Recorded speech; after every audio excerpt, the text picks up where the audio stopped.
ধীরে ধীরে শারীরিক উন্নতি হচ্ছে গণ অধিকার পরিষদের সভাপতি নুরুল হক নূরের।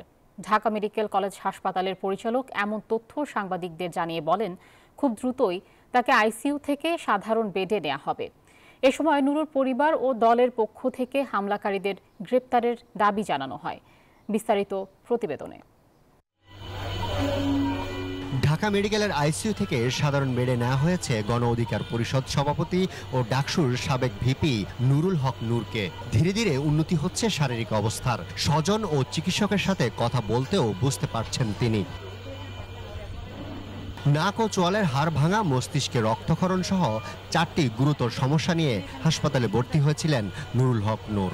রবিবার সকালে হাসপাতালের পরিচালক জানান, তিনি দ্রুত সুস্থ হয়ে উঠবেন, তবে স্বাভাবিক হতে সময় লাগবে। একটু সোয়েলিং আছে ব্রেনে, এটাও আশা করছি আমরা নিউরোসার্জন যেটা বলেছেন যে এটা কয়েকদিনের মধ্যে আশা করি রিজলভ হয়ে যাবে। এরকম ট্রমেটিক সাবঅ্যাকনয়েড হেমোরেজ সাধারণত রিজলভ হয়ে যায় ন্যাচারালি। হাসপাতালে নূরকে দেখার পর গণ অধিকারের সেক্রেটারি রাশেদ খান বলেন, কতিপয় আইন শৃঙ্খলা বাহিনী এই ঘটনার সাথে জড়িত, দ্রুত তাদের আইনের আওতায় আনার দাবি জানান তিনি। আমাদের উপর যারা হামলা করেছে তারা গণ অভ্যুত্থানের পক্ষের শক্তি নয়, বরং তাদের কেউ কেউ বলেছে জুলাই ভরে দেওয়া হবে।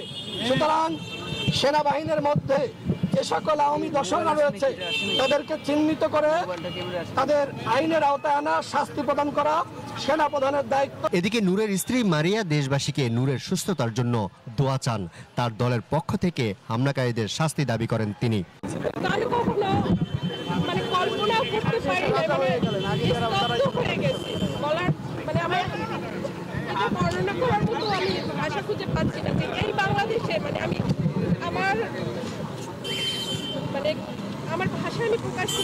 নুরুল হক নূরকে দেখতে হাসপাতালে আসেন সমাজ কল্যাণ উপদেষ্টা শারমিন এস মুর্শিদ। এ সময় তার চিকিৎসার খোঁজ খবর নেন তিনি।